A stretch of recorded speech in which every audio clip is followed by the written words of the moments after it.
देखो डिस्कस कर रहे थे पार्शियल डिफरेंशियल इक्वेशन में second topic formation of partial differential equation. Formation of partial differential equation, तो जब हमने एलिमिनेशन ऑफ आर्बिट्रेरी फंक्शन किया तो आर्बिट्रेरी फंक्शंस एलिमिनेट करने के बाद में मुझे किस टाइप की पार्शियल डिफरेंशियल इक्वेशन मिली? Cauchy linear partial differential equation. अगर मैं एलिमिनेट कर रहा हूं arbitrary function f u, v equal to 0 या u equal to f of v और v equal to f of u, मैं आर्बिट्रेरी फंक्शंस एलिमिनेट करने के बाद में मुझे कुछ इस टाइप की first order partial differential equation मिल रही है या नहीं मिल रही? First order partial differential equation p p plus q q equal to r. अब मुझे इस टाइप, जब एक आर्बिट्रेरी फंक्शंस को एलिमिनेट कर रहे हैं तो first order Cauchy linear partial differential equation मिली। अब मैं इस डिफरेंशियल इक्वेशन को सॉल्व करता हूं ना, तो मुझे क्या मिलेगा? कुछ इस फॉर्मेट में सॉल्यूशन मिलेगा। और इस फॉर्मेट के जब हम first order Cauchy linear partial differential equation को सॉल्व करेंगे तो मुझे सॉल्यूशन जो मिलेगा वो इसी ऑर्डर में मिलना चाहिए।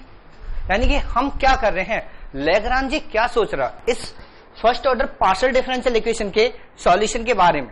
ठीक है, तो हेडिंग डालो solution of Cauchy linear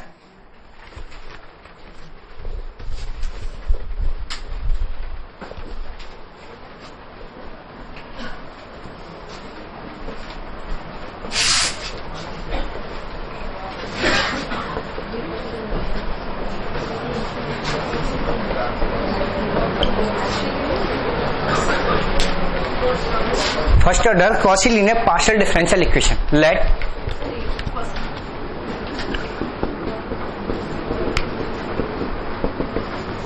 equal to r equation 1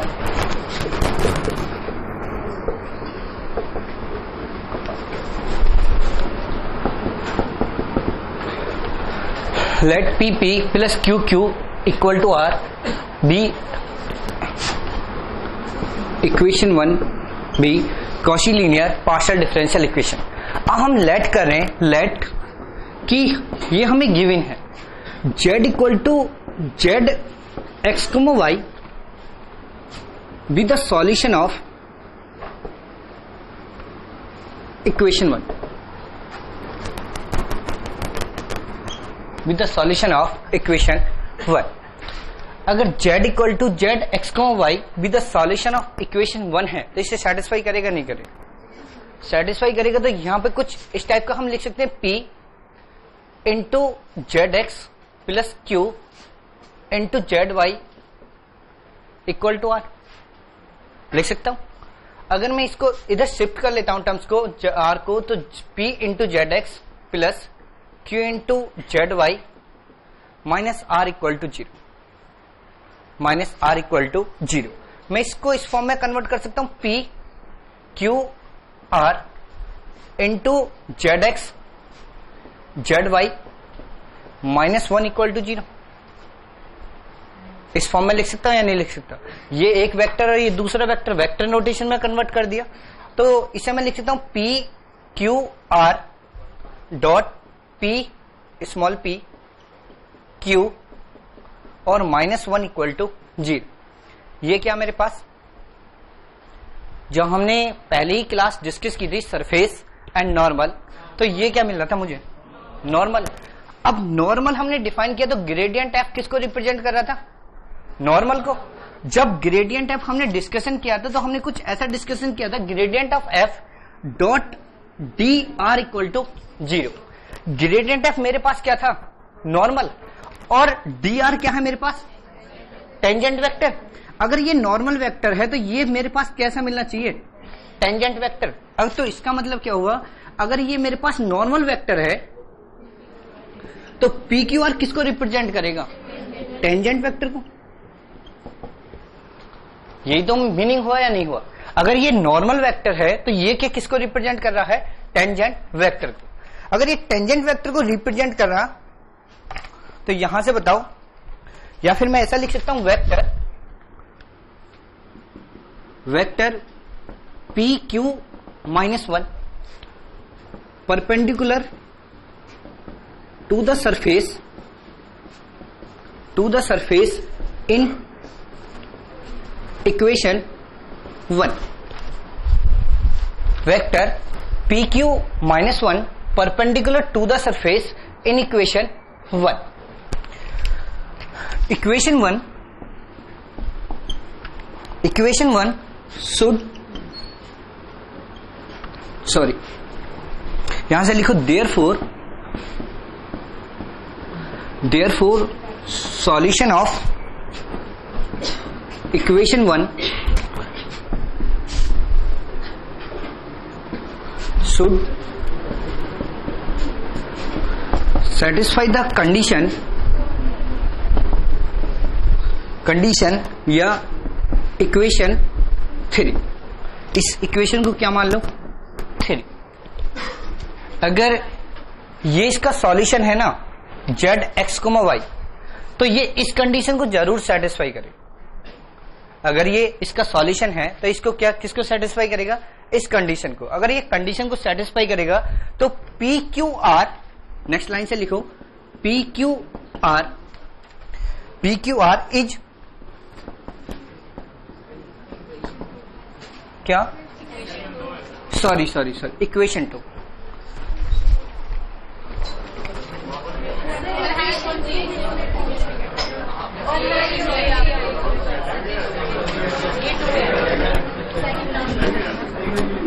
ठीक है, इक्वेशन 1, यहां पे इक्वेशन 1 ही आएगा. इक्वेशन 1, इक्वेशन 2 और इक्वेशन 3. तुम सारे लोग इतनी जल्दी डराने क्यों लगते हो?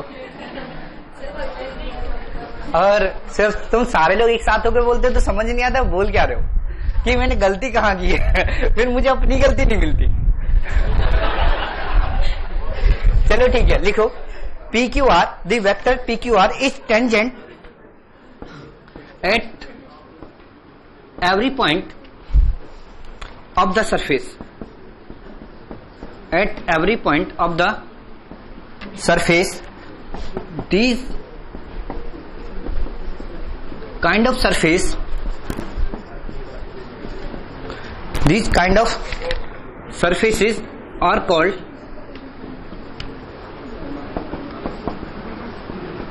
integral surface.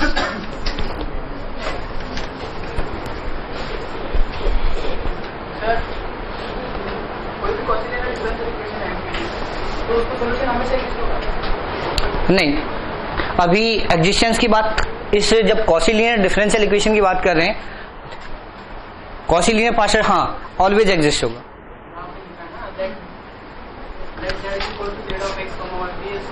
हाँ, अभी तो हम मान रहे हैं ना कि अगर मान रहे हैं तो वो इस कंडीशन को अगर सेटिस्फाई करेगा, अगर इक्वेशन 3 को सेटिस्फाई करेगा तो हम सॉल्यूशन बोल रहे हैं. सॉल्यूशन बोलने वही तो लिखा, अगर vector PQR to the surface in equation 1, therefore solution of equation 1 should satisfy the condition 3. अगर ये कंडीशन को सेटिस्फाई करेगा तो इसके पास सॉल्यूशन एग्जिस्ट करेगा, और सॉल्यूशन एग्जिस्ट कर गया तो ये क्या मिलेगा, टेंजेंट वेक्टर. और कुछ ऐसा ही तो मिल रहा, अगर कोई सरफेस है, सरफेस में कोई भी एक पॉइंट फिक्स कर लेता हूं, इस पे नॉर्मल मुझे मिला PQ-1, तो इस पॉइंट का टेंजेंट वेक्टर तो यही मिला ना PQR. इस सरफेस का जो भी टेंजेंट वेक्टर मिल रहा है वो मुझे ये मिला PQR. अब तुमने पढ़ा था सभी लोगों ने, मतलब मैंने ये जब कर दूं ना यहां से, अगर तुम्हें किसी भी सरफेस को डिफाइन करने के लिए उसके पैरामेट्रिक रिप्रेजेंटेशन लिखी थी, किसी भी सरफेस को डिफाइन करने के लिए पैरामेट्रिक रिप्रेजेंटेशन लिखी थी या नहीं, तो मैं इस सरफेस को पैरामेट्रिक रिप्रेजेंटेशन में कन्वर्ट कर रहा हूं. क्यों, लिखो to find integral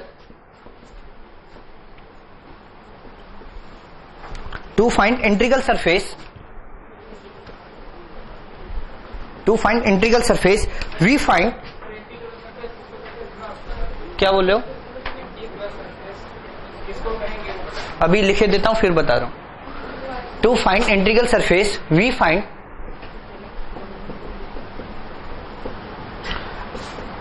integral curve और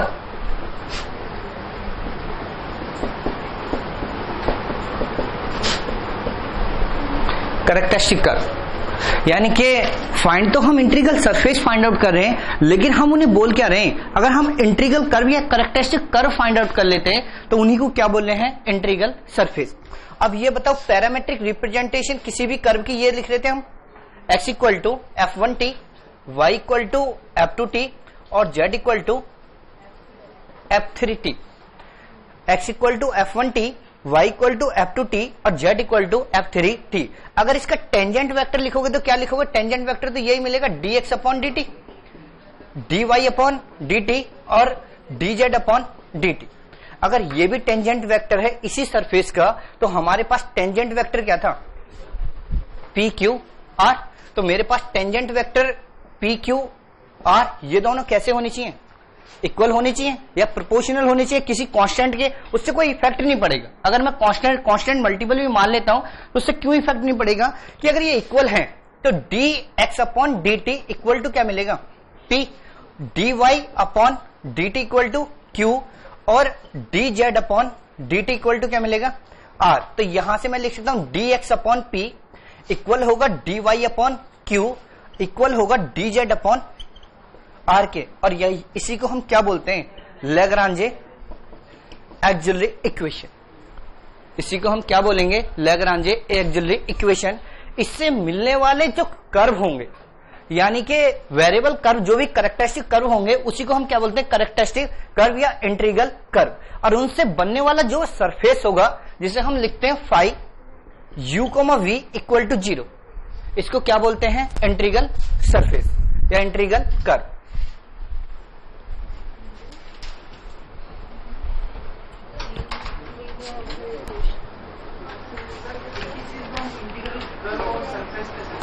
नाम है डिफरेंट, दोनों ही बोल रहा हूं। इंटीग्रल सरफेस अगर हम नॉर्मल सॉल्व कर रहे हैं तो इंटीग्रल सरफेस बोल रहे हैं, लेकिन हम फाइंड आउट क्या कर रहे हैं, बाद में फाइंड आउट कर रहे हैं। लेकिन पहले क्या लिखा कि to find integral surface we find integral curve, यानी कि जब इंटीग्रल कर्व फाइंड आउट करेंगे तो उससे जो बनने वाला सॉल्यूशन होगा फाई u, v, उसको इंटीग्रल सरफेस बोल रहे हैं।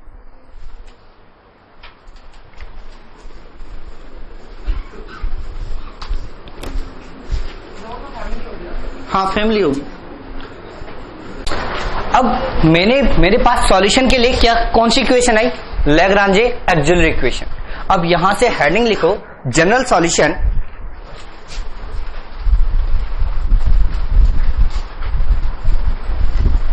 Solution of first order partial differential equation.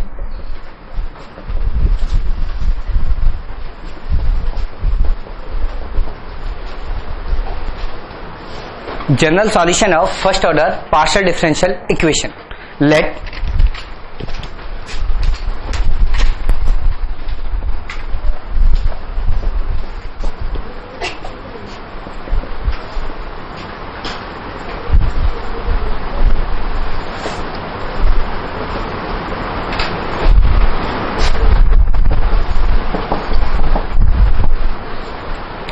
मेरे पास क्या गिवन है, let p plus q equal to r be given Cauchy linear partial differential equation, then general solution of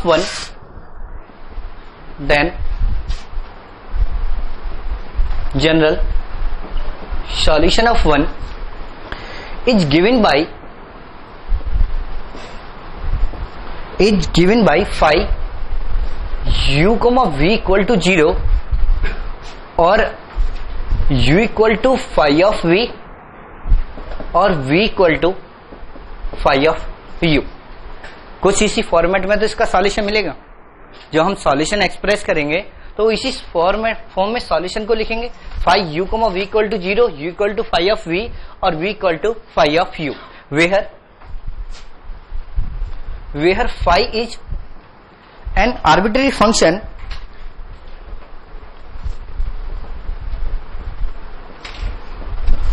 and u equal to c1 and v equal to c2.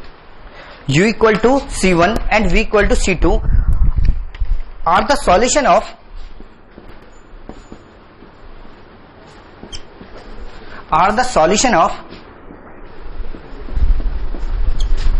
Lagrange auxiliary equation. Lagrange auxiliary equation which is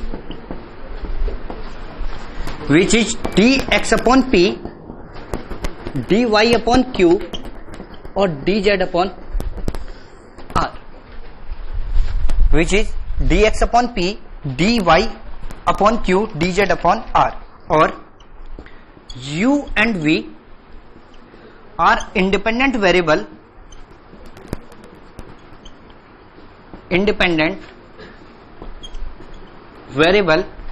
and at least one of u and v contain z. At least one of u and v contain z.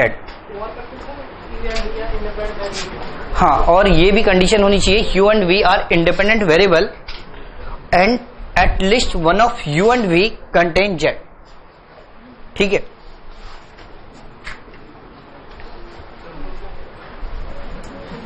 क्या बोल रहे हो? ऊपर लिखूंगा, अब बाद में याद आया।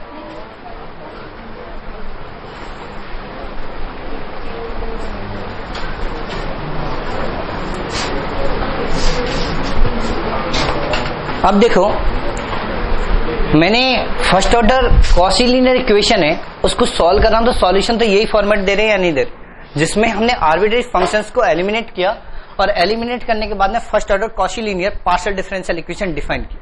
यही तो कर रहे हैं। अब यहाँ पे रिवर्स सोच रहे कि हम इसे सॉल्व करेंगे तो सॉल्व करने के बाद में जो सॉल्यूशन मिलेगा इस फॉर्मेट में मिलेगा, तो देखो ध्यान रखना, एग्जाम के क्वेश्चंस अभी इंटीग्रल सरफेस से जो मतलब सेकंड इसी की सॉल्यूशन होता, यूनिक सॉल्यूशन या इनफाइनाइट सॉल्यूशन या नो सॉल्यूशन, उन क्वेश्चनों को सॉल्व करने के लिए पहले इसके 4 केसेस डिफाइन कर रहा हूं। जैसे बोला था ना क्लास में कि क्या नाम है, लैग्रांज मेथड सॉल्व करेंगे तो उसके पर्टिकुलर 4 केसेस है, 4 फॉर्म है, तो उन्हीं 4 फॉर्म से रिलेट करोगे जब भी एग्जाम का क्वेश्चन आएगा।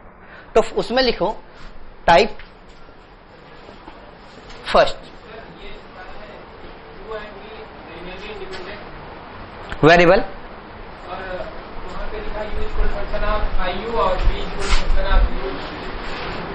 मैंने बताया कि इसका जो सॉल्यूशन होगा इस फॉर्मेट में होगा और जो u और v होंगे वो दोनों इंडिपेंडेंट सॉल्यूशन होंगे। ऐसा नहीं होगा कि एक दूसरे का कांस्टेंट मल्टीपल मिल जाए या कुछ भी हो जाए, ऐसा कभी नहीं होगा। दोनों के दोनों सरफेस इंडिपेंडेंट वेरिएबल होंगे और दोनों में से एटलीस्ट वन या तो u या v कंटेन किसको करेगा, z को।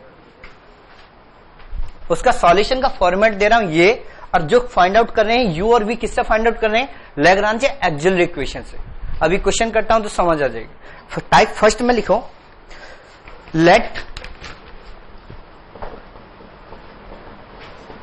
QQ equal to R be given partial differential equation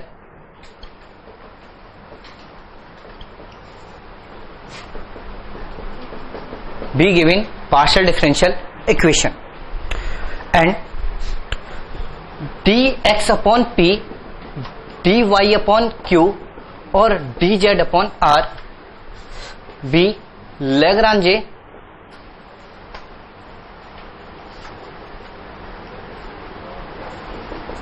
auxiliary equation।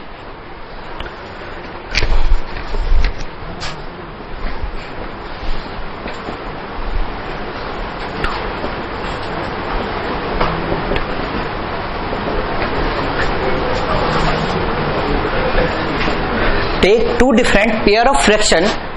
Take two different pair of fraction in equation 1. In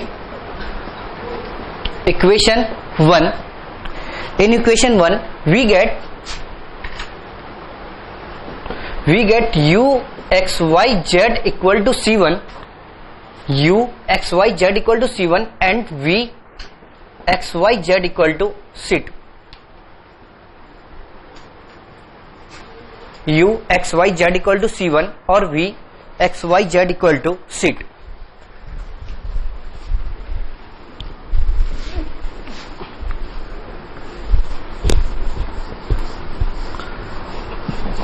question लिखो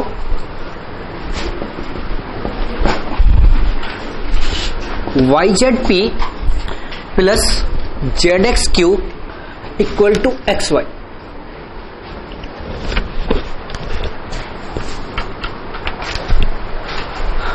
Y z p plus z x cube equal to x y. ठीक है, तो first order Cauchy linear problem है। तो यहां से जब इसे सॉल्व करोगे तो सबसे पहले क्या लिखोगे, लैग्रांज एक्चुअल इक्वेशन लिख सकते हो। इस फॉर्मेट में तो कन्वर्ट कर सकते हो या नहीं कर सकते। अगर यहां पे कन्वर्ट करोगे तो d x upon y z equal to d y upon z x और d z upon x y. D x upon y z, d y upon z x और d z upon x y. अब मैं यहां पे क्या लिखा हुआ, take two different pair of fraction. कोई भी दो different pair of fraction consider करो, कोई भी। अगर मैं सपोज करो फर्स्ट टू फ्रैक्शन कंसीडर करता हूं, फर्स्ट टू फ्रैक्शन कंसीडर करता हूं तो यहां से क्या मिलेगा, d x upon y z equal to d y upon z x. Z से जेड कैंसिल, यहां से क्या मिलेगा, d x equal to Y d Y. अगर इसको इंटीग्रेट करोगे तो x square by two equal to y square by two plus C1। और इसे मैं लिख सकता हूं x square minus y square equal to C1। और इस फंक्शन को क्या मान रहा हूं, यू मान सकता हूं। अगर मैं लास्ट टू फ्रैक्शन कंसीडर करता हूं तो यहां से क्या मिलेगा, d y upon z x equal to d z upon x y. D y upon z x equal to d z upon x y, x से एक्स कैंसिल। तो यहां से क्या मिलेगा, d y upon z equal to d z upon y. Y की multiplication करोगे तो y d y equal to z d z. यहां से सॉल्व करोगे तो y square by two equal to z square by two equal to C2। तो यहां से सॉल्यूशन मिलेगा y square minus z square equal to C2। इस solution को हम क्या मान रहे हैं, V। अब ऐसा भी तो कर सकता हूं मैं, फर्स्ट और लास्ट फ्रैक्शन को कंसीडर कर लें। ऐसा भी तो कर सकते हो। अगर फर्स्ट और लास्ट फ्रैक्शन को कंसीडर करोगे तो d x upon y z equal to d z upon x y. Y से वाई कैंसिल, तो यहां से क्या बचेगा, x d x equal to z d z. Solve करोगे तो x square minus z square equal to C3। ये भी तो सॉल्यूशन होगा या नहीं होगा। अब यहां से अगर सॉल्यूशन लिखोगे तो सॉल्यूशन किस फॉर्मेट में लिखोगे, सॉल्यूशन लिखोगे phi u comma v। u comma v तो x square minus y square और y square minus z square equal to 0। ये मेरे पास सॉल्यूशन है। सेकंड फाई, मैं इन दोनों का कॉम्बिनेशन बनाता हूं तो क्या मिलेगा, y square minus z square और x square minus z square equal to 0। Third, ये भी तो कॉम्बिनेशन मिलेगा फर्स्ट और लास्ट। मैं फर्स्ट और लास्ट का कॉम्बिनेशन देता हूं तो यहां से क्या मिलेगा, x square minus y square comma x square minus z square equal to 0। अब ये आंसर का फॉर्मेट तो कोई भी हो सकता है ना, इस टाइप से एग्जाम में आंसर का फॉर्मेट तो कोई भी हो सकता है, लेकिन तुम्हें डिपेंड किसके क्वेश्चन को किसके अकॉर्डिंग सॉल्व करोगे, ऑप्शन के अकॉर्डिंग सॉल्व करोगे। जिस फॉर्मेट में सॉल्यूशन गिवन है उस फॉर्मेट में सॉल्यूशन फाइंड आउट करोगे। समझ आया नहीं है?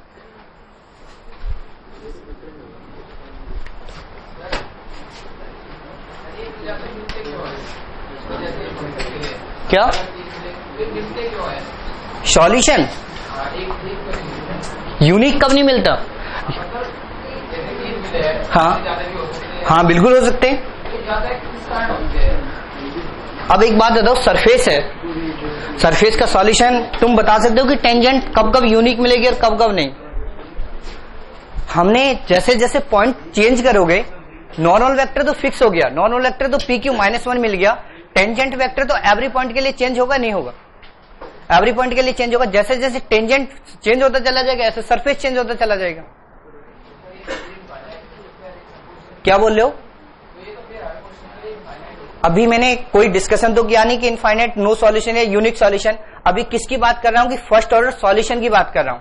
अभी वेट करोगे तो उनका जब ये टॉपिक खत्म हो जाएगा तो हम सेकंड टॉपिक ये डिस्कस करेंगे, इनफाइनाइट सॉल्यूशन, नो सॉल्यूशन और यूनिक सॉल्यूशन। तो सेकंड क्वेश्चन लिखो,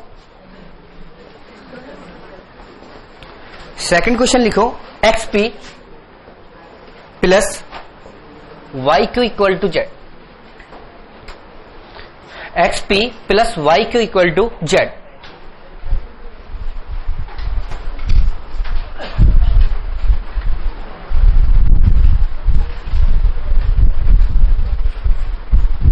सेम क्वेश्चन है या नहीं? सॉल्व करोगे तो क्या मिलेगा? Lagrange actual equation dx upon x equal to dy upon y equal to dz upon z। अगर मैं फर्स्ट टू फ्रैक्शन कंसीडर करोगे तो यहां से क्या मिलेगा? log x equal to log y plus log c1। तो x upon y equal to c1 आएगा। फर्स्ट सॉल्यूशन आ गया। अगर मैं फर्स्ट मतलब सेकंड और थर्ड फ्रैक्शन को कंसीडर करोगे तो यहां से सॉल्यूशन क्या मिलेगा? log of y equal to log of z plus log of c1। तो यहां से सॉल्यूशन मिलेगा y upon z equal to c2। तो एक सेकंड सॉल्यूशन ये भी आएगा। अब फर्स्ट और थर्ड को कंसीडर करोगे तो वहां से क्या आ जाएगा? x upon z equal to c3। तो सॉल्यूशन का फॉर्मेट क्या आ जाएगा? x upon y y upon z equal to 0, five y upon z x upon z equal to 0 और 5 x अपॉन y और x upon z equal to 0। Question समझ आया नहीं है? थर्ड क्वेश्चन सॉल्व करके दिखाओ।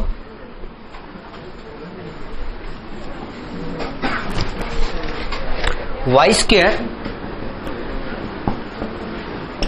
Square p minus x y q equal to x z minus 2y। Y square p minus x y q equal to x z minus 2y। ये रब कर दूं?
सॉल्व हुआ नहीं हुआ?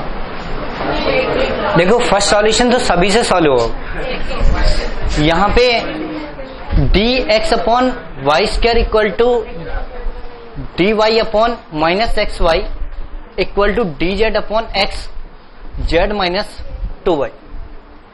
Z minus 2y।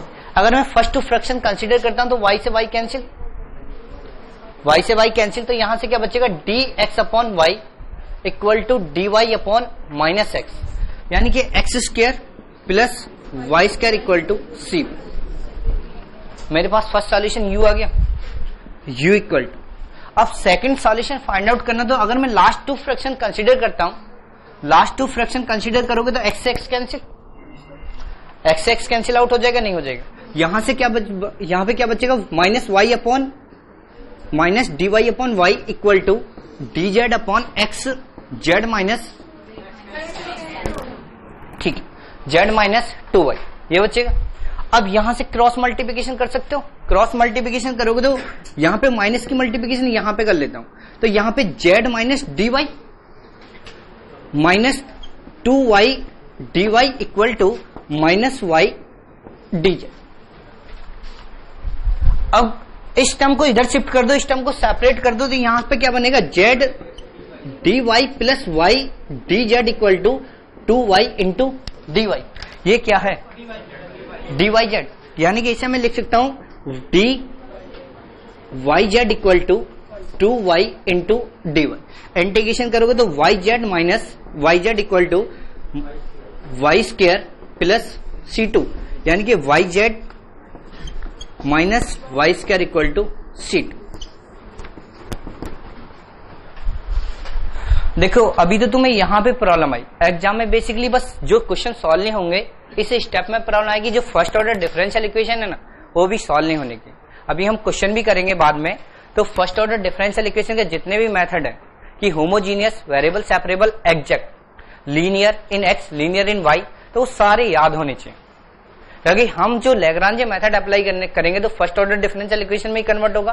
और फर्स्ट ऑर्डर डिफरेंशियल इक्वेशन के method याद नहीं है तो क्वेश्चन कभी सॉल्व नहीं होगा, ठीक है। और एक और बात, मैं जितनी भी बुक्स हैं, मतलब जितनी भी बुक्स से क्वेश्चन से रिलेट होंगे, या तो मैं क्वेश्चंस को बोर्ड पर करवा दूंगा या फिर उनके एग्जाम्पल तुम्हें बोर्ड पर लिख दूंगा घर के लिए, ठीक है। जितनी भी डिफरेंट बुक्स हैं तो उन्हीं क्वेश्चनों को प्रैक्टिस कर लेना, अगर एग्जाम में रिलेट होगा तो उन्हीं से रिलेट होगा। अब सेकंड टाइप हेडिंग डालो, type second,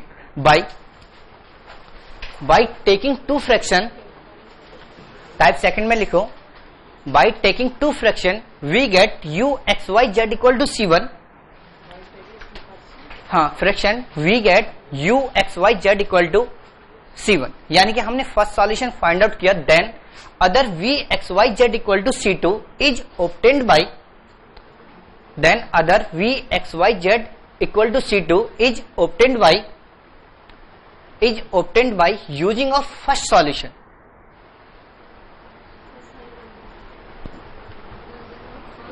using of first solution, यानी कि हम क्या कर रहे हैं कि हम फर्स्ट सॉल्यूशन फाइंड आउट कर रहे हैं और फर्स्ट सॉल्यूशन का यूज करके फिर कौन सा सेकंड सॉल्यूशन फाइंड आउट करने की कोशिश कर रहे हैं। तो यहां से एग्जांपल लिखो, P minus q equal to log x minus y, x plus y, P minus q equal to log x plus y, ठीक है। अब देखो सबसे पहले क्या लिखोगे, Lagrange actual equation, Lagrange actual equation dx upon 1 dy upon -1 और dz upon log x plus y, log x plus y. अगर मैं फर्स्ट टू फ्रैक्शन कंसीडर करता हूं तो मुझे एक सॉल्यूशन मिलेगा u, यहां से क्या मिलेगा x plus y equal to C1, और इस सॉल्यूशन को क्या मान रहे हैं हम, u equal to x plus y equal to C1। अब मुझे सेकंड सॉल्यूशन फाइंड आउट करना, अब खुद सोचो थोड़ी देर के लिए, अगर मैं फर्स्ट और लास्ट को कंसीडर करता हूं तो क्या टर्म्स वेरिएबल सेपरेबल कर पाओगे? सेकंड और लास्ट को कंसीडर करते हो तो तब कर पाओगे, नहीं कर पाओगे ना। तो इसलिए इस फंक्शन को क्या बना लेते हैं, कांस्टेंट बना लेते हैं। अगर मैं x प्लस वाई की वैल्यू C1 पुट कर देता हूं तो यहां से फ्रैक्शन किस में कन्वर्ट हो जाएगा, dz upon log of C1, log of C1।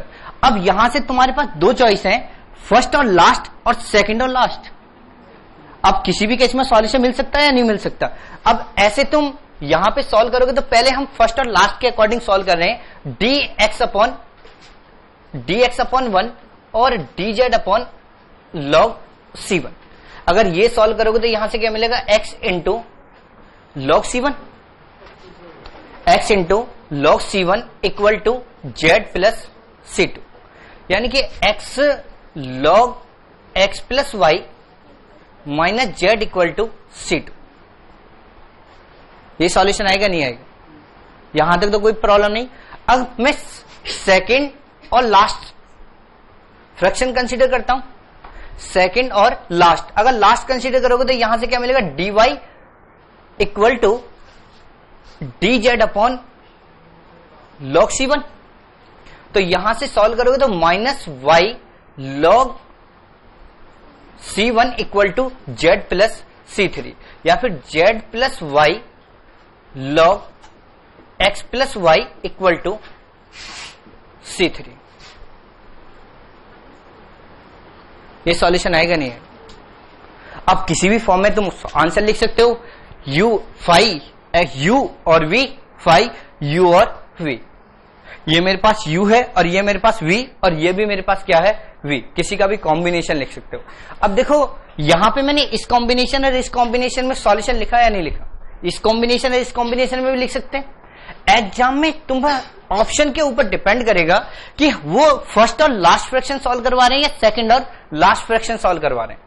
ठीक है, तो वो ऑप्शन के अकॉर्डिंग चेक करोगे कि x और z वेरिएबल है या y और z वेरिएबल। एक 2 क्वेश्चन पूछे गए, एक नेट में पूछा गया और एक गेट में पूछा गया। मैं दोनों क्वेश्चन लिख रहा हूं बोर्ड पे। ठीक है, फर्स्ट क्वेश्चन लिखो, ये नोट किया।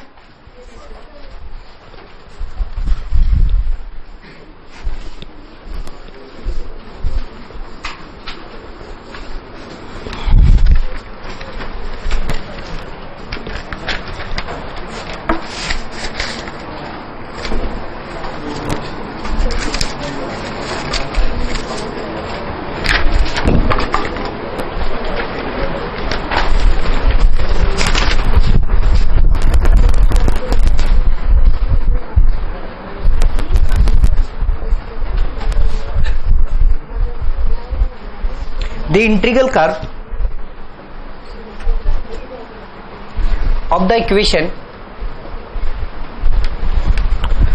p plus 2q equal to 5z plus cos hyperbolic 2x minus y। p plus 2q equal to 5z plus cos hyperbolic 2x minus y, 2x minus y are given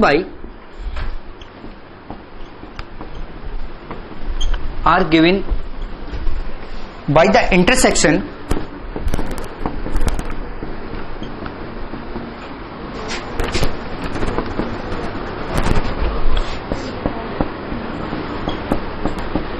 of the surface। First option 2x minus y equal to c1, 2x minus y equal to c1 और 5z plus cos hyperbolic 2x minus y into e की power 5z equal to c। नहीं, first option ही है।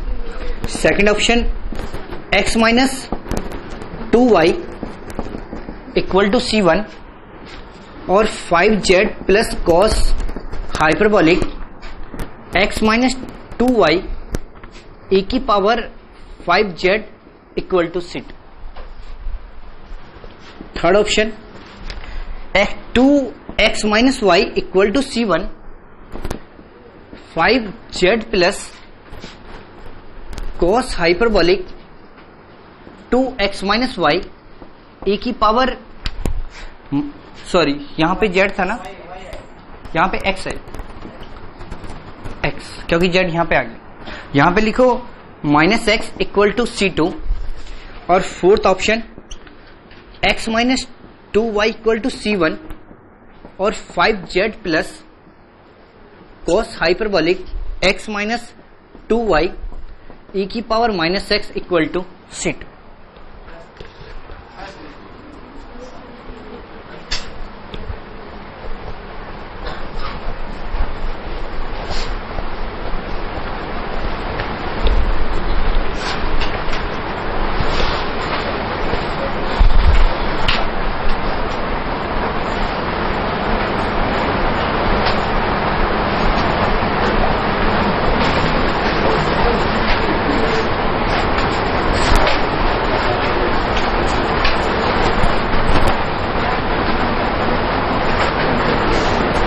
Solve हो गया।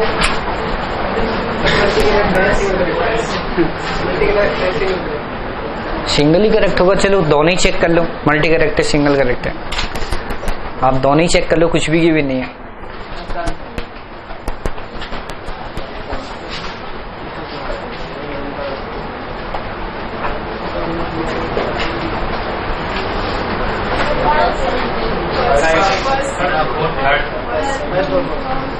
देखो अगर Lagrange actual equation लिखोगे तो dx/1 equal to dy upon 2 equal to dz upon यहाँ पे क्या आएगा 5z plus cos hyperbolic 2x minus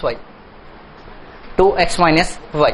अगर मैं फर्स्ट टू फ्रैक्शन सॉल्व भी करता हूं तो यहां से क्या मिलेगा 2x minus y equal to C1। तो मेरे पास u आ गया, नहीं आ गया?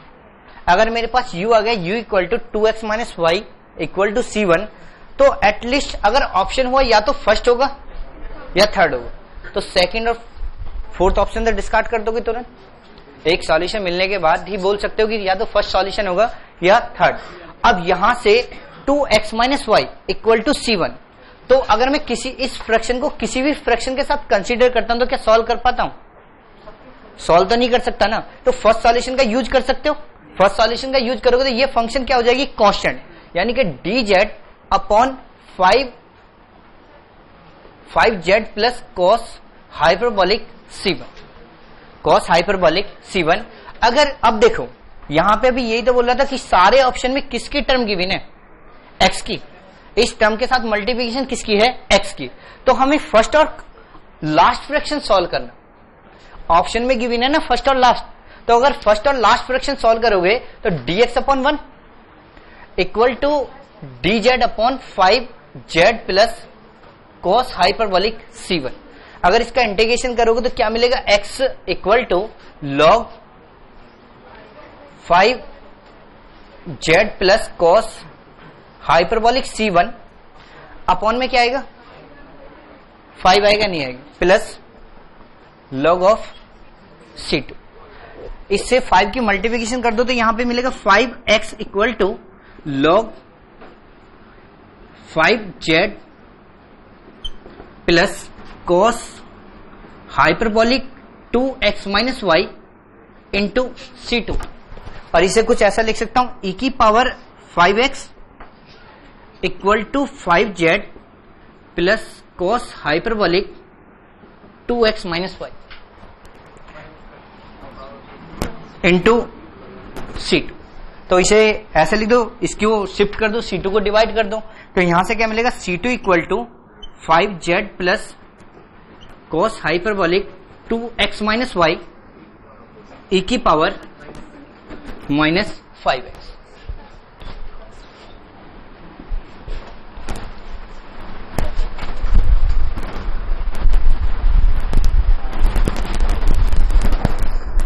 ये तो रफ कर दूं।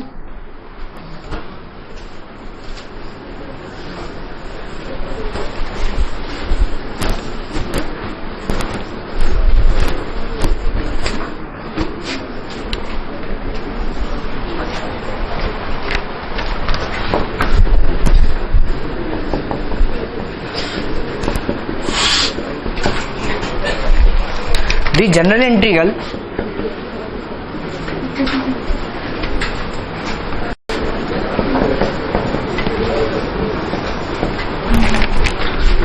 yp minus x q equal to y z square e की power minus x square plus y square. yp minus x q equal to y z square e की power minus x square plus y square. First option में लिखो u equal to x square minus y square v equal to x minus 1 upon z e की power minus x square plus y square. Second option u equal to x square plus y square और v equal to x plus 1 upon z e की power x square plus y square. Third option u equal to x square y square, x square minus y square और v equal to x plus 1 upon z e की power x square minus y square. और fourth option u equal to x square plus y square और v equal to x minus 1 upon z e की power minus x square plus y square.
Solve हो गया ये इसका second I solve हो गया। किसका फोर्थ आंसर है? सेकंड। सॉल्व करूं या का हो गया ना? सभी से सॉल्व हो गया? नहीं, प्लस ही आई। क्या 1/z?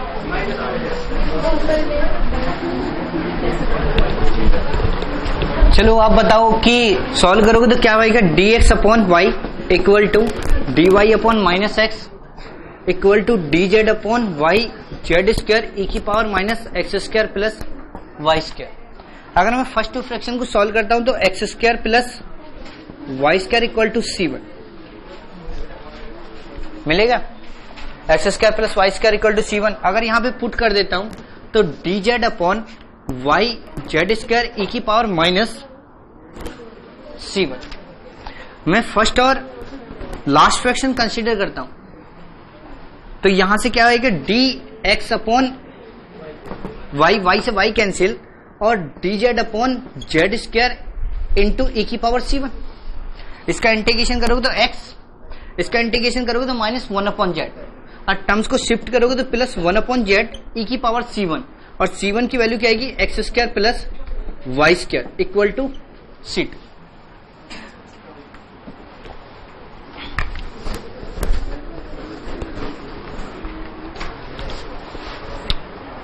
तो आंसर क्या आएगा? सेकंड। अब बताओ कोई टफ क्वेश्चन है ये पार्शियल डिफरेंशियल इक्वेशन के?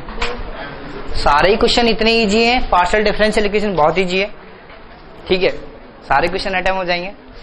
अब देखो टाइप थर्ड में देखो dx upon p dy upon q equal to dz upon r. We choose multipliers s t u such that s p plus t q plus u r equal to 0। यानी कि from equation 1 dx upon p equal to dy upon q equal to dz upon r equal to क्या मिलेगा? S dx plus t d y plus u d z upon ये जो expression मिलेगी इसकी value क्या मिलनी चाहिए? 0। तो कुछ इस फॉर्मेट में कन्वर्ट करेंगे। और जितने भी एग्जाम के क्वेश्चन है वो या तो थर्ड फॉर्म से या फिर फोर्थ फॉर्म से रिलेट हो रहे हैं, ठीक है, समझ आया नहीं है? अब देखो यहां पे क्वेश्चन लिख रहा हूं इसी फॉर्म से रिलेट, नोट किए?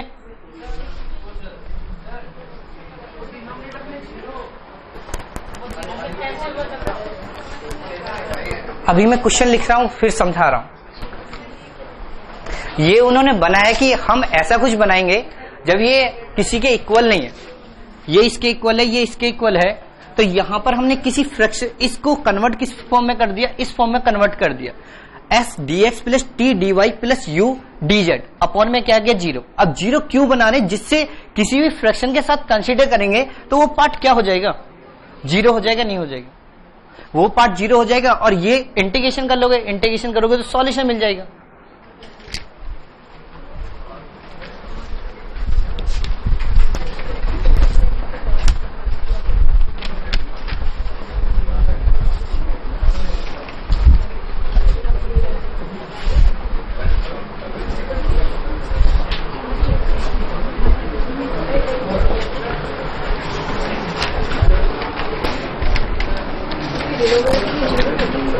अभी क्वेश्चन सॉल्व कर रहा हूं ना। ज्यादा आता है। ये तो किसी में भी डिपेंड करता है, क्वेश्चन बनाने वाले पे डिपेंड करेगा कहाँ पे पूछे, बी में या सी में। और अभी यहाँ से कोई क्वेश्चन रिलेट नहीं होगा जनरली, तो एक क्वेश्चन जैसे वो रिलेट हुआ वो पूछा गया, और एक सबसे लास्ट में कराऊंगा वो रिलेट हुआ। बाकी के क्वेश्चंस तो इंटीग्रल सरफेस से रिलेट हुए। ठीक है, ये क्वेश्चन नोट किया। अब यहां पे देखो x y minus z into p plus y z minus x into q equal to z x minus y, z x minus y. तो सबसे पहला काम क्या होगा, Lagrange auxiliary equation d x upon x y minus z equal to d y upon y z minus x equal to d z upon z x minus y. इस form में equation convert हो जाएगी। अब देखो, अब तुम्हें exam में बैठ के ये तो नहीं मालूम कि कौन सी टाइप से रिलेट करोगे। अब फर्स्ट फॉर्म से सोचते हैं। मेरे पास फर्स्ट फॉर्म क्या है कि take any two different pair of fraction. अगर मैं कोई भी दो फ्रैक्शन कंसिडर करता हूं, फर्स्ट और लास्ट, सॉरी फर्स्ट और सेकंड, क्या टर्म्स वेरिएबल सेपरेबल हो पाएंगे? फर्स्ट और थर्ड कंसिडर करोगे और सेकंड और थर्ड तब भी नहीं। अब जब मुझे कोई सॉल्यूशन ही नहीं मिला तो सेकंड में जो हमारे पास सेकंड टाइप है उसका यूज करोगे। उसके बारे में तो सोच ही नहीं सकते, क्योंकि वो सॉल्यूशन हम कब यूज कर सकते हैं जब हमें एक सॉल्यूशन मिल जाए, हमें एक सॉल्यूशन यू मिल जाए। अब वो सॉल्यूशन भी नहीं मिला तो हम डायरेक्ट किस पे चलते हैं, अब थर्ड फॉर्म पे। अब थर्ड फॉर्म पे देखो हमें क्या फाइंड आउट करने, एस टी यू, ऐसे मल्टीप्लायर्स फाइंड आउट करने जिससे डिनोमिनेटर क्या कन्वर्ट हो जाए, जीरो। अगर मैं इसको तीनों इक्वेशन को ऐड कर दूं, d x plus d y plus d z, तो अपॉन में जो ये टर्म्स है इनको ऐड करोगे तो ये किस में कन्वर्ट हो जाएंगी, जीरो। अब मैं इस फ्रैक्शन को किसी भी फ्रैक्शन के साथ कंसीडर करूं, अगर मैं किसी भी फ्रैक्शन के साथ कंसीडर करता हूं तो यहां से क्या मिलेगा, d x plus d y plus d z equal to zero मिलेगा, नहीं मिलेगा। तो इसे इंटीग्रेट करोगे तो यहां से एक सॉल्यूशन मिलेगा, y plus z equal to c one, y plus z equal to c one. अब सेकंड सॉल्यूशन कैसे फाइंड आउट करोगे? अगर मैं इस फ्रैक्शंस में फर्स्ट फ्रैक्शन को 1/x, सेकंड को 1/y और थर्ड को 1/z से डिवाइड कर दूं और ऐड कर दूं तो डिनोमिनेटर फिर से जीरो हो जाएगा। यहां पे देखो, अगर मैं 1/x dx plus 1/y dy plus 1/z dz ये लिख देता हूं, और अपॉन में क्या मिलेगा, जीरो। देखो 1/x को x से डिवाइड करोगे तो ये आएगा, यहां पे क्या बचेगा, y minus Z, y minus z plus यहां पे क्या बचेगा, z माइनस एक्स, और प्लस यहां पे क्या बचेगा, x माइनस वाई। x से x कैंसिल, z से z कैंसिल और y से y कैंसिल, तो डिनोमिनेटर क्या हो जाएगा, जीरो। अगर मैं इस फ्रैक्शन को किसी भी फ्रैक्शन के साथ कंसीडर करता हूं तो यहां से क्या मिलेगा, 1/x dx plus 1/y dy plus 1/z dz, 1/x dx plus 1/y dy plus 1/z dz। Integration करोगे तो क्या मिलेगा, log of x plus log of y plus log of z equal to log of c2, यानी कि log x y z equal to log c2, तो x y z equal to c2। अब मुझे first solution ये मिल गया, second solution ये मिल गया।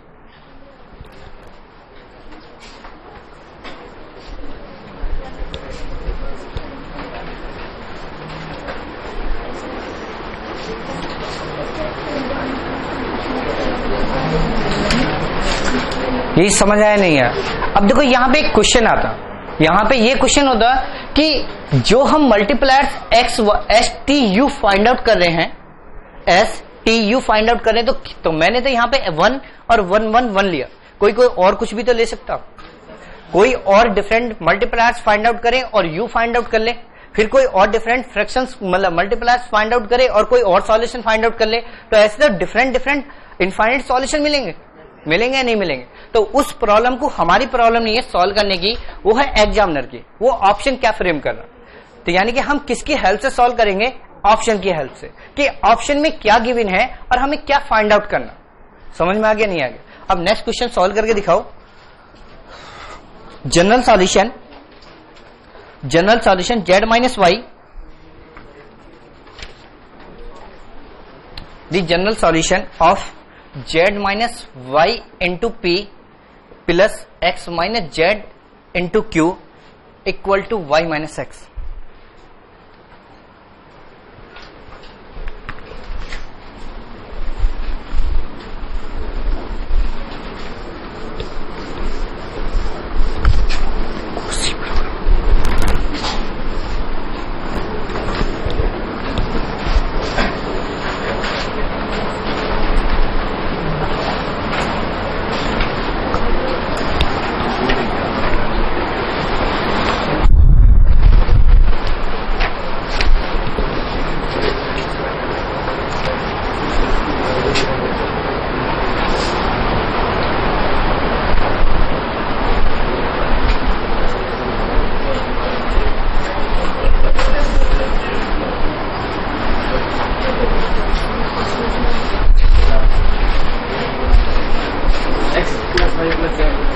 देखो मैं सॉल्व कर देता हूं। dx upon x sorry dx upon z minus y, dy upon x minus z और dz upon y minus x.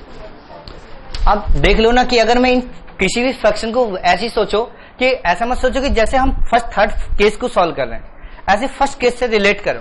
अगर मैं फर्स्ट टू फ्रैक्शन कंसीडर करता हूं तो क्या सॉल्यूशन मिलेगा? टर्म्स जो है जो वेरिएबल है वो वेरिएबल सेपरेबल हो पाएंगे। यहां पे देख लो x माइनस जेड की टर्म आएगी और यहाँ पे z माइनस वाई की टर्म आएगी। ठीक है, वेरिएबल सेपरेबल तो नहीं। जब फर्स्ट केस ही नहीं अप्लाई हो रहा तो जब फर्स्ट सॉल्यूशन नहीं मिल रहा तो सेकंड सॉल्यूशन का तो यूज नहीं करेंगे। तो थर्ड सॉल्यूशन कैसे फाइंड आउट करोगे कि यहां पे अगर ऐड कर दो dx plus dy plus dz upon में क्या मिलेगा? 0, यानी कि dx plus dy plus dz equal to 0। And integrate करोगे तो x plus y plus z equal to C1। और सेकंड सॉल्यूशन कैसे फाइंड आउट करोगे? अगर मैं x की मल्टीप्लिकेशन कर दूं x dx plus y dy plus z dz तो डिनोमिनेटर क्या बन जाएगा? 0। अब इसे सॉल्व करोगे तो x square by 2 plus y square by 2 plus z square by 2 equal to C2। X square by 2 plus y square by 2 plus z square by 2 equal to C2। तो solution क्या मिलेगा? 5x plus y plus z comma x square y square plus z square equal to C2। तो यहां से x square y square z square equal to 0।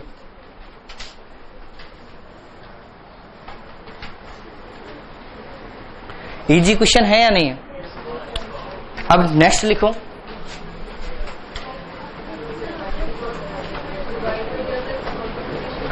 हाँ तो कैसे कुछ भी ले सकते हो, जीरो डिनोमिनेटर ही तो 0 करना।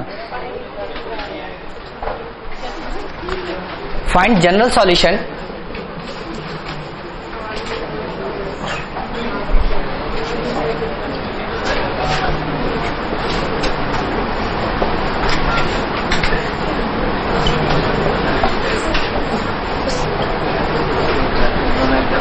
देखो गेट में पूछा था find general solution x y z. First row में लिखा हुआ x y z, second row में अल्फा बीटा गामा और थर्ड रो में p q minus 1 equal to 0।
ये सॉल्व हो गया।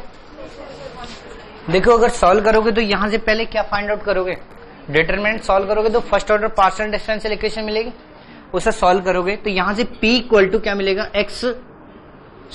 y gamma minus z beta minus Q equal to x gamma minus z alpha minus 1 equal to x beta minus y alpha equal to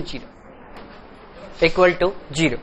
इसे कुछ ऐसा लिख सकते हो, y gamma minus z beta into p plus z alpha minus x gamma into q equal to x beta minus y alpha, x beta minus y alpha.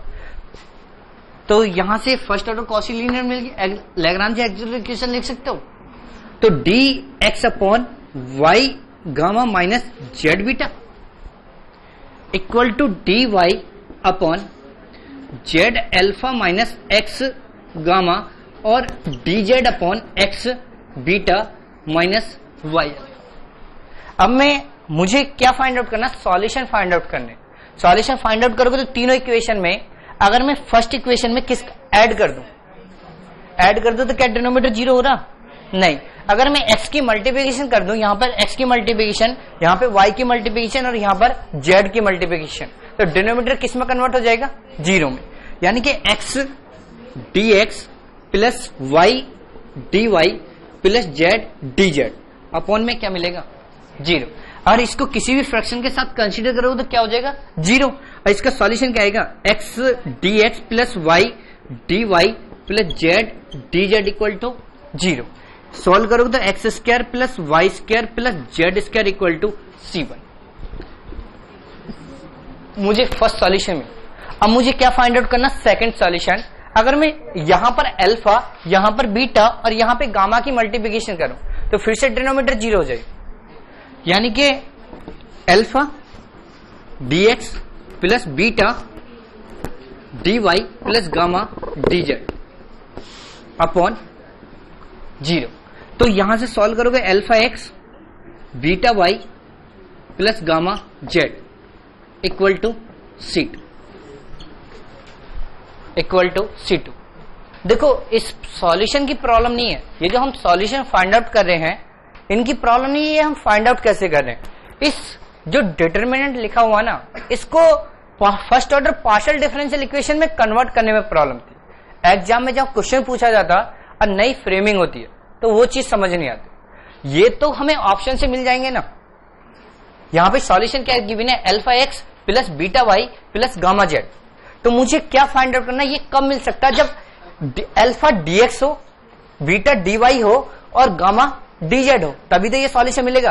और यहां पे ये सॉल्यूशन लिखा हुआ है x square plus y square और z square. Option में तो गिवन होंगे या नहीं होंगे, तो ऑप्शन में ये कब आ सकता है एक्स स्क्वायर, जब एक्स इंटू डीएक्स का इंटीग्रेशन होगा, x into d x, y into d y और z इंटू डी जेड। जब x इंटू डी एक्स का इंटीग्रेशन करोगे तो x square by two, y square by two और z square by two आएगा या नहीं आएगा, समझ आ गया नहीं आएगा। यानी कि तुम किससे सॉल्व करोगे, हमेशा क्वेश्चंस को ऑप्शन से सॉल्व करोगे। ठीक है, अब मेरी कौन सी, हमने लैग्रांज मेथड के 3 केस डिस्कस किए, अब हमारे पास लास्ट केस बचा टाइप 4। टाइप 4 लिखो।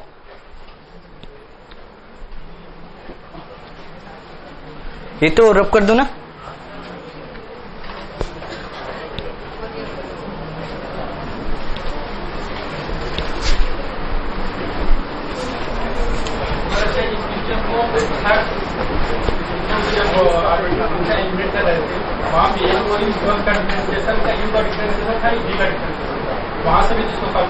अभी जब ऑब्जेक्टिव क्वेश्चन लिखूंगा जब बताऊंगा। अभी तो सॉल्यूशन फाइंड आउट करने की बात कर रहे हैं। किसी भी ऑप्शन में ऑब्जेक्टिव लिखा, किसी भी क्वेश्चन में ऑप्शन दिए नहीं दिए ना, तो जब ऑप्शन लिखेंगे जब करें। हाँ, dx upon p, dy upon q, dz upon r, which is multipliers s t u so that s dx plus t dy plus u dz is exact differential of sp plus tq plus ur। यानी कि जो ये form है ये किसका exact differentiation बनना चाहिए, इसका डिनोमिनेटर में जो भी टर्म्स लिखी हुई है उसका ये किस में कन्वर्ट होना चाहिए, एग्जैक्ट डिफरेंशिएशन में। यानी कि s d h plus t d y plus u d z upon s p plus t q plus u. ठीक है, ये समझ आया। अब एग्जाम्पल लिखूं,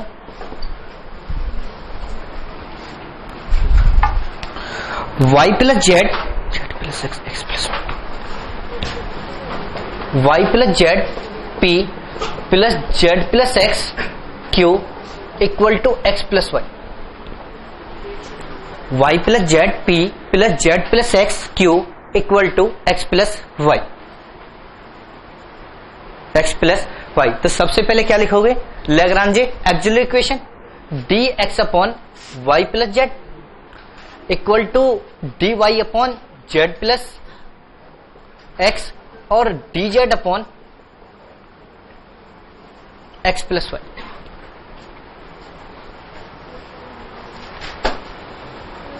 अब देखो फर्स्ट केस को तो देख सकते हो, फर्स्ट में कोई भी फ्रैक्शन कंसीडर करोगे तो सॉल्यूशन नहीं मिलेगा। जब फर्स्ट अप्लाई नहीं कर सकते तो सेकंड की बात ही नहीं करेंगे, थर्ड का डिस्कशन करते हैं। थर्ड में देखो कि डिनोमिनेटर कभी जीरो होगा, अभी तो थर्ड में भी जीरो नहीं होगा, चाहे कितने भी मल्टीप्लायर सर्च कर लो तो उससे कभी ये जीरो नहीं होगा। ठीक है, अब फोर्थ की केस की बात करते हैं कि क्या बनना चाहिए, एग्जैक्ट डिफरेंशिएशन बनना चाहिए।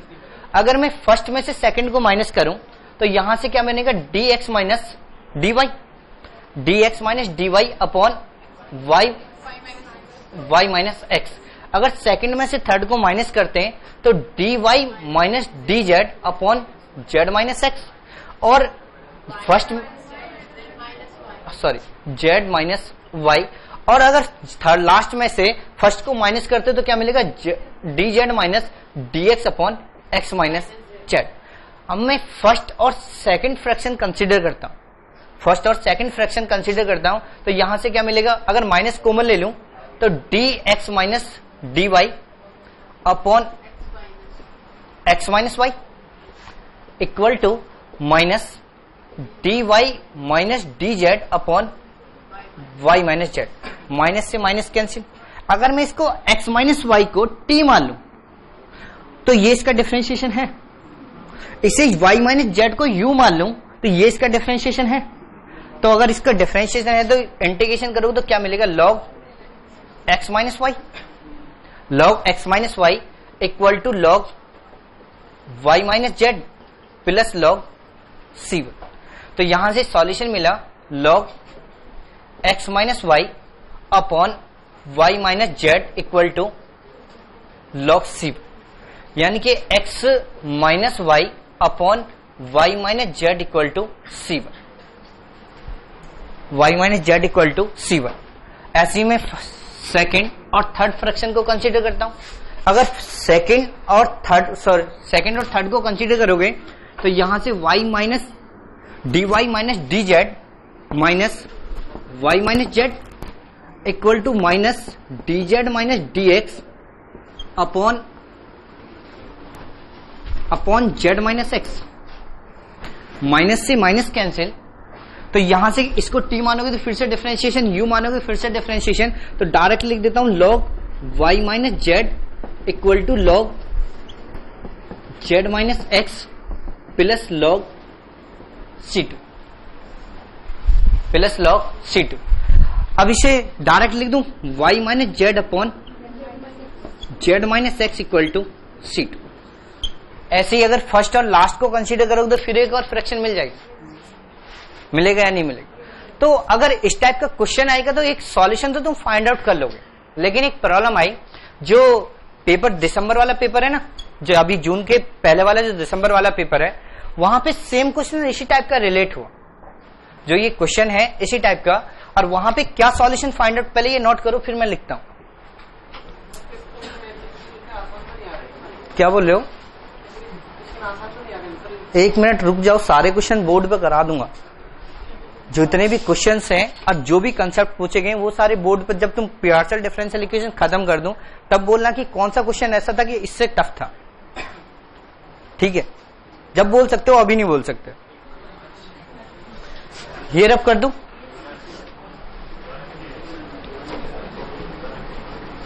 देखो उस क्वेश्चन में क्या चेंज किया। यहां पे अगर मैं इन तीनों को ऐड कर दूं, अगर मैं इन तीनों फ्रैक्शन को ऐड करूं तो ये क्या मिलेगा, dx plus dy plus dz upon में क्या आएगा 2x plus y plus z। तो ये भी तो एग्जैक्ट डिफरेंशिएशन है। किसी के भी साथ कंसीडर कर लो, किसी के भी साथ कंसीडर करो तो इसका सॉल्यूशन क्या मिलेगा, minus dx minus dy upon x minus y equal to dx plus dy plus dz upon 2x plus y plus z, x plus y plus z। ये भी तो इसका एग्जैक्ट डिफरेंशिएशन है। तो इसका इंटीग्रेशन करोगे तो minus log x minus y into 2 कर सकता हूं, ये जो 2 है इक्वल टू यहां पे लिख सकता हूं log x plus y plus z plus log c3, ये लिख सकता हूं। अगर मैं ये लिखता हूं तो अगर इस टर्म को शिफ्ट करता हूं तो यहां से सॉल्यूशन मिलेगा x माइनस वाई का whole square x plus y plus z equal to c3। Minus है, माइनस को शिफ्ट करोगे तो प्लस हो जाएगा। अब प्लस होगा तो किस में कन्वर्ट हो जाएगा, प्रोडक्ट में, प्रोडक्ट में कन्वर्ट हो जाएगा। और इसका सॉल्यूशन क्या मिलेगा, x माइनस वाई का whole square x plus y plus z equal to c3। तो ये भी एक सॉल्यूशन है। वहां पे जो क्वेश्चन था वो इसी टाइप का था, u square plus x plus y minus u. जो 15 के पेपर में 3 मार्क्स में क्वेश्चन है ना, तो उसे देखना, मतलब बाद में अभी क्लास में असाइनमेंट डिस्कस करूंगा तो जब बता दूंगा। अभी अगर तुम देख रहे हो पेपर तो वहां पे देख लेना u square into x minus y into u, इस टाइप से कन्वर्ट हो रहा है वो। तो जैसे हम यहां पे कन्वर्ट कर रहे हैं ना, तीनों फ्रैक्शंस को ऐड कर रहे हैं, वहां पे हमें क्या करना, पहले 2 फ्रैक्शन ऐड करने हैं और लास्ट फ्रैक्शन को क्या करना, माइनस, और एक फ्रैक्शन के साथ वो किस में कन्वर्ट हो जाएगा, एग्जैक्ट डिफरेंशिएशन। समझ आया नहीं है, कर लोगे, बस वहां पे बैठ के समझ में आ जाए वो बड़ी बात। वो जो 3 घंटे हैं यहां पे तो कुछ भी कर सकते हो।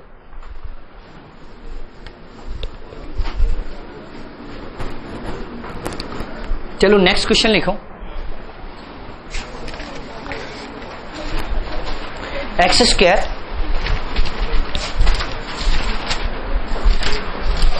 Square y z into p plus y square minus z x into q equal to z square minus x Y.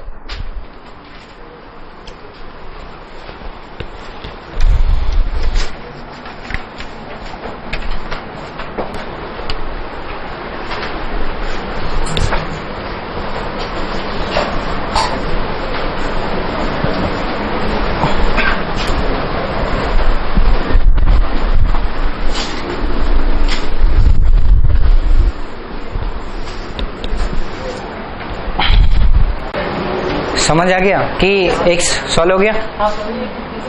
देखो इस क्वेश्चन में प्रॉब्लम क्या है कि अगर लैग्रांज एक्सिलरी इक्वेशन लिखोगे तो dx upon x square minus y z equal to dy upon y square minus z x equal to dz upon z square minus x y, यही तो लिखोगे। dx upon x square minus y z equal to dy upon y square minus z x equal to dz upon z square minus x y. ठीक है, अब यहां से बताओ कि अगर मैं कोई भी फ्रैक्शन कंसीडर करता हूं तो सॉल्यूशन मिलेगा। अब ऐसे क्यों सोचते हो कि हम 4 टाइप पे क्वेश्चन सॉल्व कर रहे हैं तो वो 4 टाइप से रिलेट होगा। ऐसा सोचो ना, फर्स्ट केस से एक नया क्वेश्चन है और नए क्वेश्चन के अकॉर्डिंग सोचो कि हम फर्स्ट केस से रिलेट करें, सेकंड, थर्ड और फोर्थ। अगर फर्स्ट केस से रिलेट करता हूं तो सॉल्यूशन वेरिएबल सेपरेबल नहीं होंगे, तो सेकंड के बारे में तो सोच ही नहीं सकते हो। थर्ड के अब मेरे पास कि इसको किस में कन्वर्ट कर लें, जीरो में। क्या ये जीरो में कन्वर्ट हो रहा? किस सॉल्यूशन बताओ? अगर मैं किसकी मल्टीप्लिकेशन करूं फर्स्ट में, y dx z dy x dz upon में किस में कन्वर्ट हो जाएगा, जीरो। तो यहां से ये किस में कन्वर्ट हो गया, ये क्या हो गया,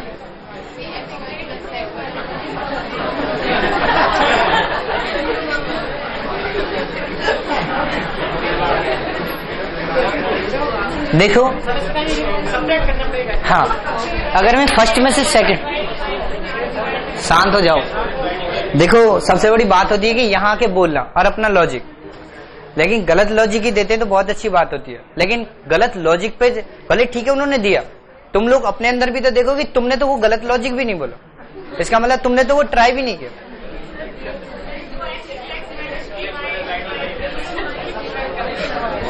देखो dx माइनस dy माइनस करोगे तो यहां पे क्या मिलेगा, x minus y square, x minus y square plus z x minus y z. तो यहां पे इसे सॉल्व करोगे तो यहां से x माइनस वाई और x plus y plus z common लोगे तो यहां से मिलेगा x माइनस वाई। तो यहां से x minus y into x plus y plus z, क्या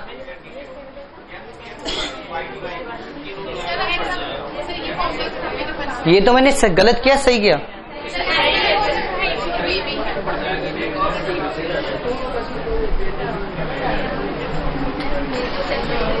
अब सेकंड में से थर्ड को माइनस करोगे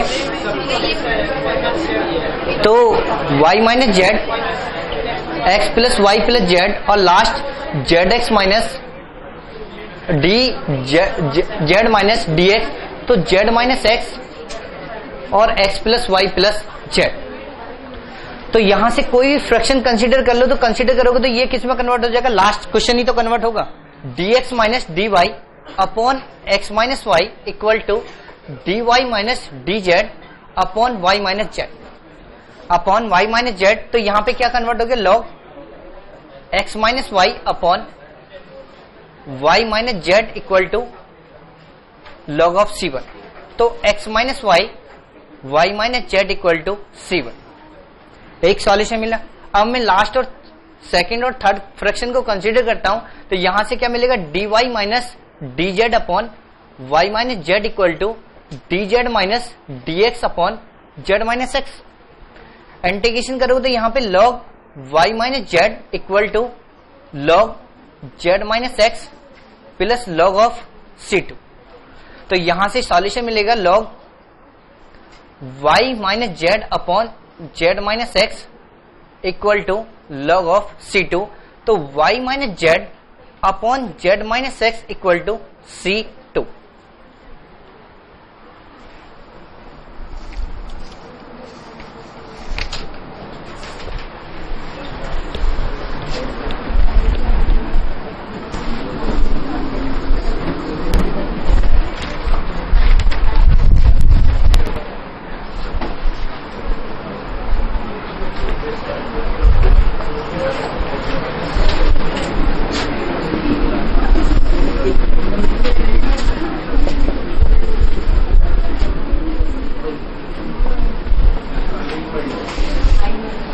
लिखो for an arbitrary continuously differentiable function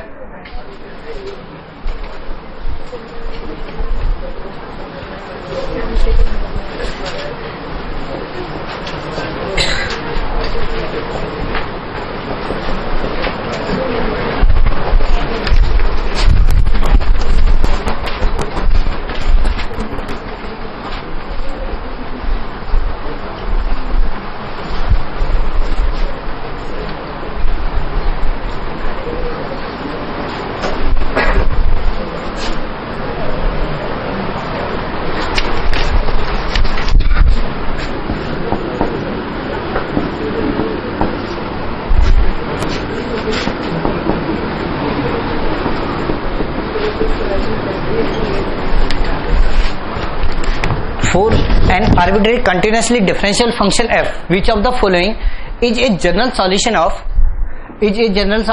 z px minus qy equal to y square minus x square? First option, x square plus y square plus z square equal to f xy. Second, x plus y whole square z square equal to f x into y. Third option, x square y square z square equal to f y minus x, और fourth option x square plus y square plus z square equal to f x plus y whole square plus z square.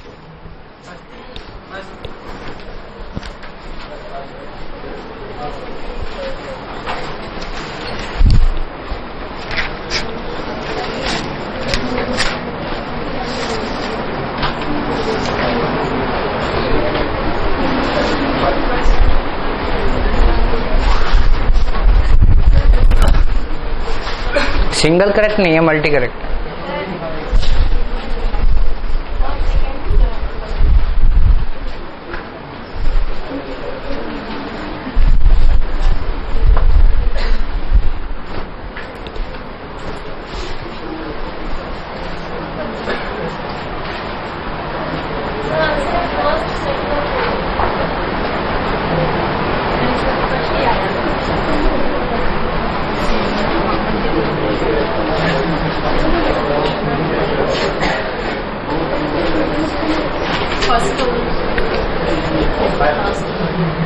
देखो question क्यों लिखा था, अब हमने सब कुछ पढ़ लिया। हमारे पास 4 केसेस थे कि अगर लैग्रांज फर्स्ट ऑर्डर कॉची मतलब first order Cauchy linear partial differential equation है तो उसके बारे में हम 4 केसेस के अकॉर्डिंग सोच सकते हैं। यानी कि कोई भी फ्रैक्शन मतलब कोई भी 2 फ्रैक्शन लें, सॉल्यूशन निकाल दें, फर्स्ट सॉल्यूशन फाइंड आउट करें और सेकंड सॉल्यूशन उस फर्स्ट सॉल्यूशन की हेल्प से सेकंड सॉल्यूशन फाइंड आउट करें और लास्ट की डिनोमिनेटर 0 हो जाए लास्ट और सबसे लास्ट में कि डिनोमिनेटर का डिफरेंशिएशन मिल जाए। यही तो कर रहे हैं या नहीं कर रहे? अब यहां पे सबसे पहले ऑप्शन रीड करो, क्वेश्चन सॉल्व मत करो। क्वेश्चन मतलब जब ऑप्शन रीड करोगे तो क्या मिलेगा, यहां पे मिलेगा x square plus y square plus z square, एक सॉल्यूशन हो सकता। एक्स वाई की टर्म आ रही है तो दूसरा सॉल्यूशन पॉसिबल है।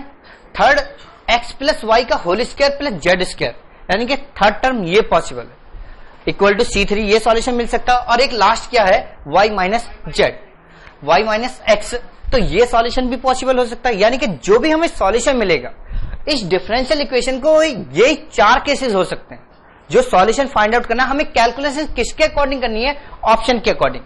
अब यहां पे सबसे पहले अगर लैग्रांज इक्वेशन डिफाइन करोगे, dx upon z x equal to dy upon minus z y equal to d z upon y square minus x square, ये आएगा नहीं आएगा। अब अगर मैं फर्स्ट 2 फ्रैक्शन कंसीडर करता हूं तो जेड से जेड कैंसिल, जेड से जेड कैंसिल, यहां से क्या मिलेगा, d x upon x equal to minus d y upon Y.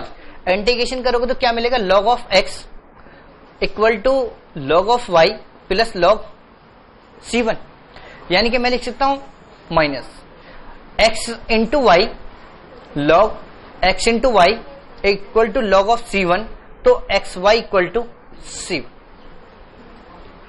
X y equal to C1। अब एक सॉल्यूशन ये तो मिल गया। अब सेकंड सॉल्यूशन क्या है, x square plus y square plus z square. X square plus y square z square कब मिल सकता है सॉल्यूशन, जब एक्स डीएक्स में एक्स की मल्टीप्लिकेशन, डी वाई में वाई की मल्टीप्लिकेशन और डी जेड में जेड की मल्टीप्लिकेशन। अगर मैं यहां पर x dx plus y d y plus z d z करता हूं, x dx plus y d y plus z d z upon 0 हो जाएगा नहीं हो जाएगा। यहां पर देख लो एक्स, यहां पे क्या बनेगा, जेड कॉमन आएगा, x square minus y square, और यहां पे जेड की मल्टीप्लिकेशन करोगे तो z plus y square minus x square, x से एक्स कैंसिल, वाई से वाई कैंसिल, तो ये क्या हो गया 0। अगर इसकी मल्टीप्लिकेशन करोगे किसी के साथ तो हमें क्या मिलेगा, x d x plus y d y plus z d z equal to 0। इसे सॉल्व करोगे तो x square by 2 y square by 2 z square by 2 equal to C2, यानी कि सॉल्यूशन मिला x square plus y square plus z square equal to C2, x square plus y square plus z square equal to C2। अब third कौन सा case है कि मुझे solution find out करना है, ये कब बन सकता है, जब x प्लस वाई का होल स्क्वायर, जब dx प्लस dy के साथ x प्लस वाई की टर्म आ जाए, और इनटू में क्या दे रखा, प्लस में क्या दे रखा, जेड स्क्वायर। अगर मैं इस फ्रैक्शन में यहां पर किसकी मल्टीप्लिकेशन करता हूं, एक्स डी एक्स में से dx प्लस dy करता हूं, dx प्लस dy करता हूं तो डिनोमिनेटर में क्या मिलेगा, z कॉमन आ जाएगा x माइनस वाई। ये बनेगा नहीं बनेगा, x माइनस वाई। तो इस फ्रैक्शन को थर्ड फ्रैक्शन के साथ सॉल्व करते हैं, यानी कि कुछ इस टाइप की फॉर्म बनेगी, dx plus dy upon z x minus y equal to dz upon y minus x into x plus y, dz upon y minus x into x plus y. अगर मैं यहां से माइनस कॉमन लूं तो इस term से ये terms cancel out हो जाएगी, तो यहां पे क्या बचेगा, dx plus dy upon z minus dz upon x plus y. Cross multiplication करता हूं तो यहां से x plus y into d x plus d y equal to minus z d z.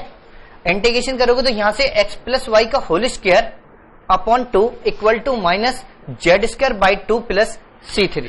तो सॉल्यूशन मिला x plus y whole square plus z square equal to c3, यानी कि third solution मिल गया। ये फर्स्ट सॉल्यूशन, ये second solution, ये third solution. अब ये देखो क्या ये सॉल्यूशन मिलेगा, y माइनस एक्स। किसी भी केस में सॉल्व कर लो, ये कब मिल सकता है, जब dy माइनस dx करें, dy माइनस dx करें, डिनोमिनेटर क्या हो जाए, जीरो हो जाए। तो ऐसा तो सॉल्यूशन, ऐसा तो कोई फ्रैक्शन मिलेगा ही नहीं मिलेगा ना। तो हमारे पास जो सॉल्यूशन आएंगे तो ऑप्शन क्या आ जाएगा, अगर मैं फर्स्ट, सेकंड और फोर्थ इनका कॉम्बिनेशन ही तो सॉल्यूशन होंगे या नहीं होंगे। यानी कि फर्स्ट सॉल्यूशन क्या आएगा, x square plus y square plus z square equal to f x y. अगर मैं इन दोनों कंसीडर करता हूं, ये मिलेगा। फर्स्ट और लास्ट को सॉल्व करोगे तो सेकंड मिलेगा, और सेकंड और थर्ड को सॉल्व करोगे तो कौन सा ऑप्शन मिलेगा, फोर्थ। यही तो मिलेगा या नहीं मिलेगा। अब थोड़ी देर पहले आप कौन बोल रहा था, ऑप्शन से, फंक्शन, आर्बिट्ररी फंक्शन से। अब देखो अगर तुम्हें ठीक है, ये हमने लैग्रांज मेथड से सॉल्यूशन फाइंड आउट किया, ये एक वे था, लेकिन ऐसा भी तो हो सकता है कि हम आर्बिट्ररी फंक्शन को एलिमिनेट करें, आर्बिट्ररी फंक्शंस को एलिमिनेट करें तो ये पार्शियल डिफरेंशियल इक्वेशन बननी चाहिए। कर सकते हो या नहीं कर सकते। तो अगर फर्स्ट ऑप्शन का partial derivative with respect to x और विद रेस्पेक्ट टू वाई करोगे तो हमें ये first order Cauchy linear partial differential equation मिल जाएगी। जब इस आर्बिट्ररी फंक्शंस को एलिमिनेट करोगे तो ये मिलेगी या नहीं मिलेगी, सॉल्व कर सकते हो। अब फिर सेकंड का डिफरेंशिएशन करो, फिर थर्ड का डिफरेंशिएशन करो, और फिर फोर्थ का डिफरेंशिएशन करो। एक ये भी वे है, आप दोनों वे से सॉल्व कर सकते हो। एक तो प्रॉपर मेथड से, जो मेरे पास ये मेथड है जिससे हम सॉल्व कर रहे हैं, x y equal to c1, x square plus y square plus z square equal to c2। ये तो लाइन मतलब हमने प्रॉपर जो हमारे 4 केसेज हैं उनसे हमने सॉल्व किया। अब सेकंड अप्रोच ये भी है कि अगर ये सॉल्यूशन गिवन है तो आर्बिट्ररी फंक्शंस को एलिमिनेट करो और देखो कि आर्बिट्ररी फंक्शंस को किस केस में एलिमिनेट करने के बाद में ये इक्वेशन मिल रही है। फर्स्ट केस को पार्शियल डेरिवेटिव करो तो 2x plus 2z into p equal to f dash. चलो फर्स्ट केस सॉल्व कर लेता हूं, बाकी केस तुम सॉल्व कर लेना। मतलब x partial derivative with respect to x करोगे तो 2x प्लस 2z इंटू क्या मिलेगा, इंटू मिलेगा p equal to f dash x y into y. अगर partial derivative with respect to किसके करोगे, y के, तो यहां से क्या मिलेगा 2y plus 2z q equal to f dash x y into क्या मिलेगा x। अगर मैं इस इक्वेशन में x की मल्टीप्लिकेशन करूं और इस इक्वेशन में y की मल्टीप्लिकेशन करूं तो यहां से क्या मिलेगा, x 2x square plus 2z px और minus 2y square minus 2z p q y q equal to 0। तो यहां से ये टर्म्स कॉमन एक साइड रख दो, बाकी टर्म्स शिफ्ट कर दो तो 2 कॉमन आ जाएगा, 2z कॉमन आ जाएगा। तो यहां से क्या बचेगा, px minus q y equal to 2y square minus x square. 2 से 2 कैंसिल, तो z इक्वल टू क्या बना, z into p x minus q y equal to y square minus x square. तो तुम किसी भी वे से सॉल्व कर सकते हो, ऐसे भी सॉल्व कर सकते हो और वैसे भी सॉल्व कर सकते हो। ये फर्स्ट प्रीफरेंस अगर मैं एग्जाम में होता तो इसी कैलकुलेशन से करता, जो ऑप्शन की भी नहीं। मैं ये सॉल्यूशन फाइंड आउट नहीं करता, क्योंकि ऐसा हो भी सकता कि मैं इन मल्टीप्लायर्स के बारे में सोच सकता, ठीक है। वहां पे इसमें ज्यादा कैलकुलेशन नहीं है, इतनी कैलकुलेशन नॉर्मल कैलकुलेशन है। सारे ऑप्शन का partial derivative with respect to x और विद रेस्पेक्ट टू वाई कर दो, सॉल्व कर लोगे।